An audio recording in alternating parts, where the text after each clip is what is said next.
moving to the 9th round of this battle for the interim WBO World Bantamweight titles. Zolani Tete, the southpaw in the red trunks trimmed with grey, is in complete control. He's won his last 2 contests by 7th round stoppage. There's Zolani Tete. And given the dominance that he's exerted throughout this bout in just about every facet of the game, as Villanueva, to his credit, is trying to up the tempo and is letting big arcing punches go. But given that he is in such a masterful position, that's a beautiful right hand again, catching the onrushing Villanueva and causing him to readjust his boxing stance. Some of the upper body movement there from Tete, just that previous combination from Villanueva, making him miss with everything, just by turning the shoulders and the hips. Just really good vision. He really is a superb fighter, is Zolani Tete. He's so big at the weight, Zolani Tete, 5 feet 9 inches tall. A massive 72-inch reach as well, that there are ambitions, if he prevails tonight, to maneuver him up to 122 pounds to challenge Guillermo Regondo, another man who's on everybody's lips when it comes to the conversation about the best pound-for-pound boxers in the world. 2-time Olympic champion who is peerless as a professional. But 35 years of age. Yep, and his timing going to be right. Yep. Frank Warren has proved masterful at guiding his fighters to big world titles, getting fighters at the right time for the men that he's in charge of. Guillermo Regondo, as you say, inactive, in his mid-30s now. The fight was offered to Tete last year, but he turned down the fight, feeling that at that point Regondo was just too big for him. Would have been a naturally bigger man. As there's another clash once again. Villanueva appearing to be in some distress. He's turning away. He's been cutting a forlorn figure in the boxing ring for a large portion of this contest. He's appearing equally dispirited now. But to his credit, that could have been his way out there, Ronald. Yes. That could have really, you know, you've got to give him a little bit of credit. Villanueva is a tough fight, he really is. He just hasn't been able to show it. And it's all down to Tete's poise, you know, and his confidence and his boxing ability. We just know, like you say again, to sell himself to the wider public, you know, he could close the show. He could have closed it a few rounds ago. But he's like a little computer in there, is Zolani Tete. He won't take any risks, works out what's the best strategy to go forward, and he sticks to it. Cuffing left hand with the fighters at short range from Tete. Working away with the free hand. Villanueva tied up his right hand beneath his left elbow.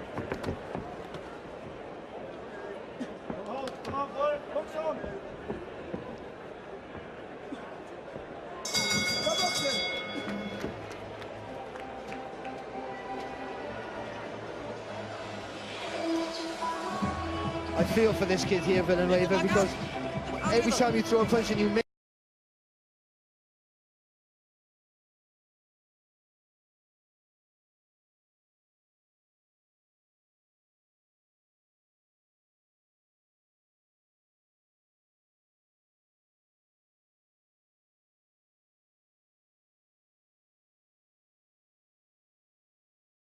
a little bit too tentative, but knowing or afraid of what's going to come back if he does miss. And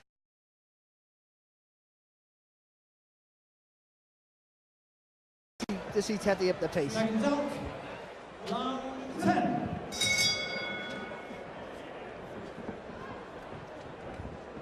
So Zolani Tete has done pretty much as he's pleased through the completed 9 rounds of this contest.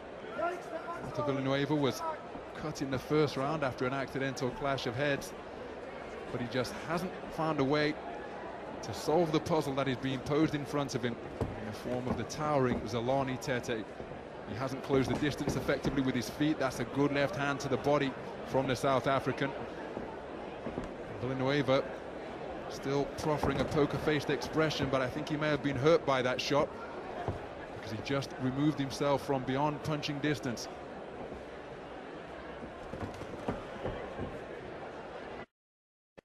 Villanueva still proffering a poker-faced expression, but I think he may have been hurt by that shot, because he just removed himself from beyond punching distance.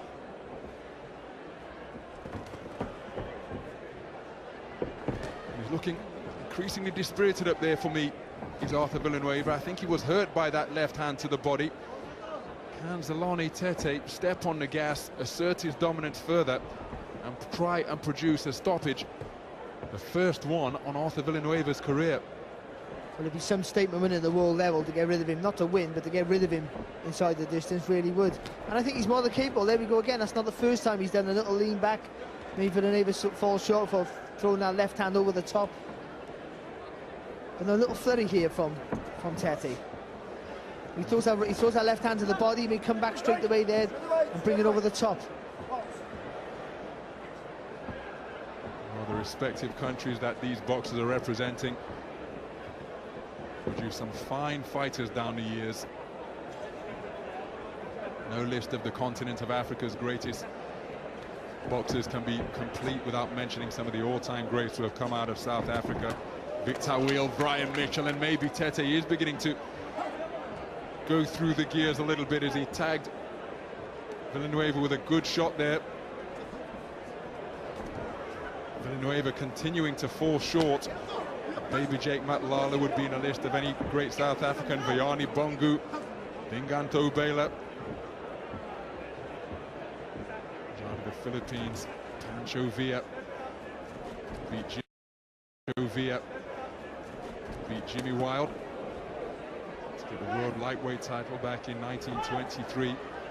Goes with a hammer in his hand, as Zolani Tete actually trains with hammers. See him chopping away at mighty trees with small masonry mallets in his hand, strengthening up those wrists, increasing that hand speed, and he's used those attributes to good effect tonight. That's a hard right hand to the rib cage of Arthur Villanueva, who's not only running out of ideas here, but he may be running out of steam as well. Zolani Tete demonstrating utter dominance. Hard right hand was parried effectively, but still the force was such that it caused Villanueva. Tete is just way too good for a guy who's not at the very, very peak of his abilities, and I think that's where we stand with Zolani Tete. He needs bigger tests. He needs a guy who's going to make him work, who's going to put him under pressure. And Villanueva, who just hasn't been able to get anywhere near that. So into the championship rounds we go. Round 11 of a scheduled 12. Zolani Tete barely out of second gear here. He's shown flashes of his hand speed, cameos of his punch picking. And when he chooses to use that right jab, well, the contest becomes even more difficult for Arthur Villanueva, who has struggled to have any meaningful success all contest long. No, I don't feel disappointed. Oh, that's a cracking left hand. Came behind a right jab and forces Villanueva to touch down. He was up immediately. I think it's a flash knockdown, but perhaps the punishment that he's absorbed through these completed 10 rounds, beginning to break the man down. It was another rapier-like left hand, caused Villanueva to take a trip to the canvas. He just squared his feet there, Villanueva, not for the first time, and when he got what he deserved, really. That's an error that shouldn't happen at this high level. Bringing that right foot forward, and then got caught squared on and had to hit the floor. Wasn't hurt, but that was his own doing there. But I don't feel sorry for him that he hasn't been able to win any of the. It's just the fact that he hasn't been able to force the pace. He's going to come out this fight feeling disappointed that he could have done a bit more. Now he just feels to me that he's looking just to get a badge, get a medal for going the distance, and I think that's not the mindset you have. And I understand he's up against a supreme, boxer, much better physical boxer than he is, but he still has to try and win. And I don't think he's done that after about 5-6 rounds. I don't think he's really committed himself to try and win the fight. It's been difficult to discern what his tactics to try and win the fight actually were for Villanueva, because given the disparity in reach that he's trying to overcome, he stayed in this type of posture for the majority of the contest. Hasn't been the busiest of boxers in front of him. Hasn't demonstrated much movement from the waist or the head to try and make Tete miss and then get inside and bustle away. But Zolani Tete, he's perplexed his man all contest long.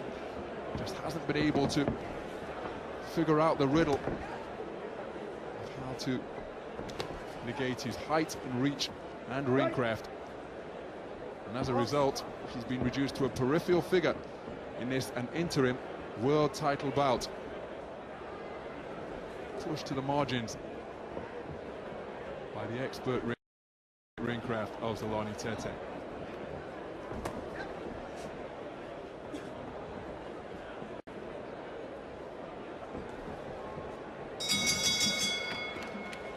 Well, it's almost as though Arthur Villanueva has entered survival mode in this contest, just content.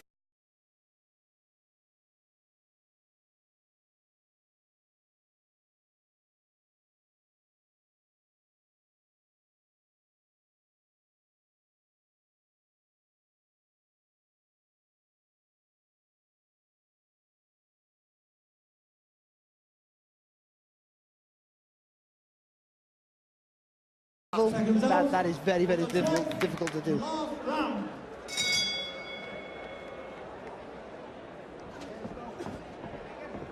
So into the 12th and final round then, the WBO Interim World Bantamweight title bout.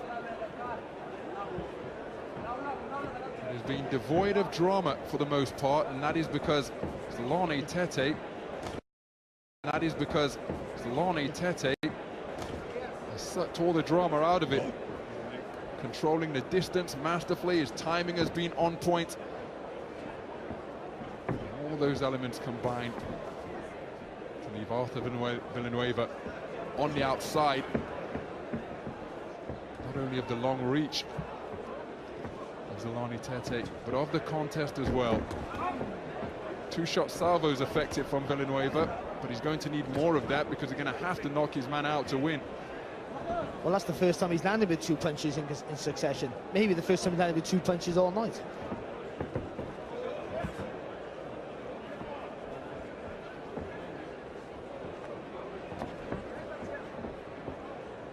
You know, when you see some fighters and they're too good for their own good, that's Tete. I mean, we've said about Rigondeaux in the past. Too good for his own good, and that's why Tete's been avoided for so long.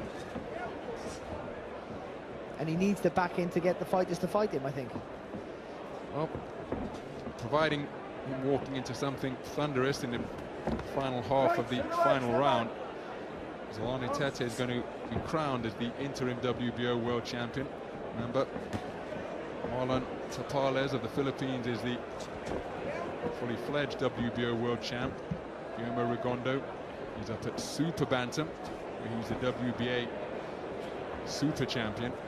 Rigondeaux's fought over here before, of course, remember. He's up at super bantam, where he's the WBA super champion. Rigondeaux's fought over here before, of course, remember. He beat Jazza Dickens. So, is there a possibility of a South African and a Cuban mixing it up here in the UK at some point in the future? That's all for down the line.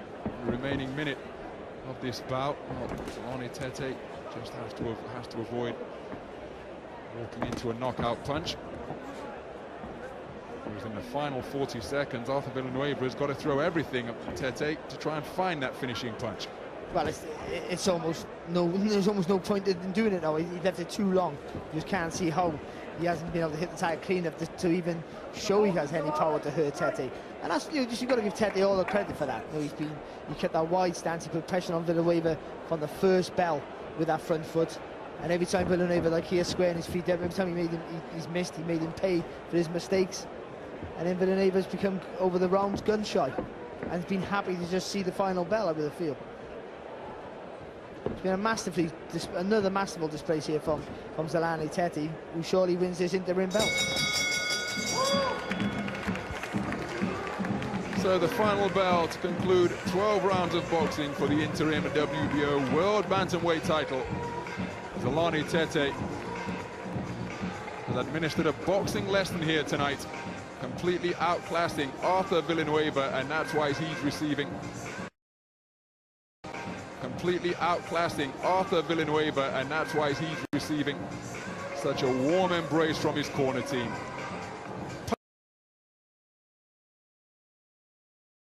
Rarely inconvenienced. He's all smiles among the team of Zolani Tete, because he's about to be crowned as the interim WBO world champion.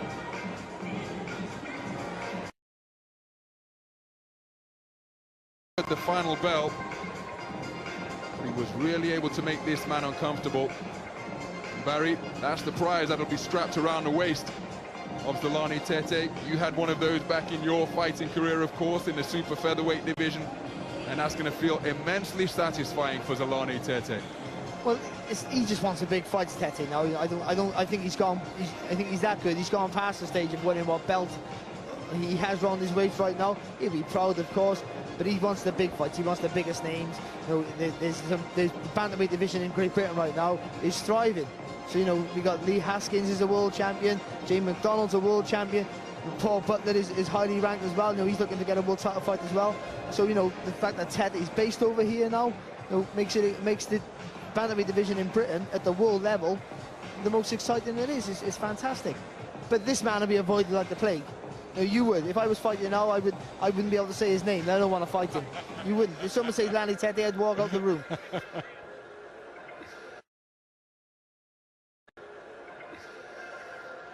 So nice to see that respect between the respective camps after 12 rounds of championship boxing. I'm sure it was hard for Arthur Villanueva, but Zolani Tete looks as though he can go 12 rounds all over again. Well, I was being critical of Villanueva, saying you got to commit. It's easier said than done when you're in a guy who's too good for you, and every time you miss, he punishes you. So, you know, you do become tentative. Your punches are slower. You know, you start reaching for your shots. And it makes it a frustrating night for you. So it looks like he wasn't trying, but he sort of was. But you tend to think in this sort of level of fight and the level that he's at right now, that he would at some point try and change a little bit of tactic, and he just showed himself to be a little bit one-dimensional, Villanueva. And Tete, as we know, is superb, and he fed off it all night. And listen, Tete could have done another 12 rounds. He didn't even break a sweat.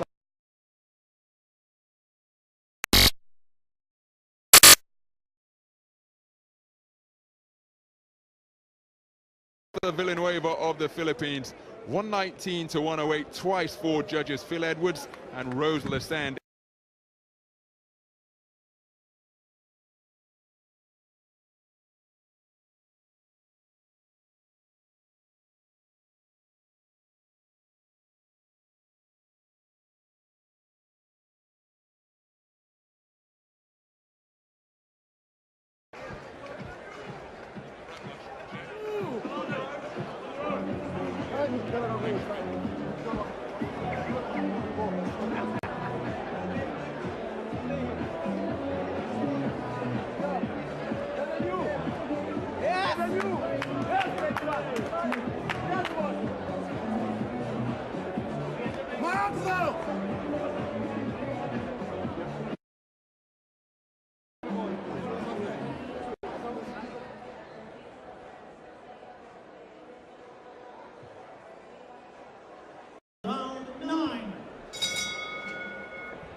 We move into the 9th round of this battle for the interim WBO World Bantamweight title. Zolani Tete, the southpaw wearing the red trunks trimmed with grey, is in complete control. He's won his last 2 contests by 7th round stoppage. As Zolani Tete, and given the dominance that he's exerted throughout this bout in just about every facet of the game, as Villanueva, to his credit, is trying to up the tempo and is letting big arcing punches go. But given that he is in such a masterful position, that's a beautiful right hand again, catching the onrushing Villanueva and causing him to readjust his boxing stance. Some of the upper body movement there from Tete, just that previous combination from Villanueva, making him miss with everything, just by turning the shoulders and the hips. Just really good vision. He really is a superb fighter, is Zolani Tete. You're right, yep. Frank Warren has proved masterful at guiding his fighters big world titles, getting fighters at the right time for the men that he's in charge of. Guillermo Rigondeaux, as you say, inactive. In his mid-30s now. The fight was offered to Tete last year, but he turned down the fight, feeling that at that point Rigondeaux was just too big for him. Would have been a naturally bigger man. As there's another clash once again. Villanueva appearing to be in some distress. He's turning away. He's been cutting a forlorn figure in the boxing ring for a large portion of this contest. He's appearing equally dispirited now. But to his credit, though, that could have been his way out there, Ronald. Yes. That could have really, you know, you've got to give him a little bit of credit. Villanueva's a tough fight, it really is. He just hasn't been able to show it. And it's all down to Tete's poise, you know, and his confidence and his boxing ability. We just know, like you say again, to sell himself to... So big at the weight, Zolani Tete, 5 feet 9 inches tall. A massive 72-inch reach as well. That there are ambitions, if he prevails tonight, to maneuver him up to 122 pounds to challenge Guillermo Rigondeaux, another man who's on everybody's lips when it comes to the conversation about the best pound-for-pound boxers in the world. Two-time Olympic champion who is peerless as a professional. But 35 years of age. Yep, and is timing going to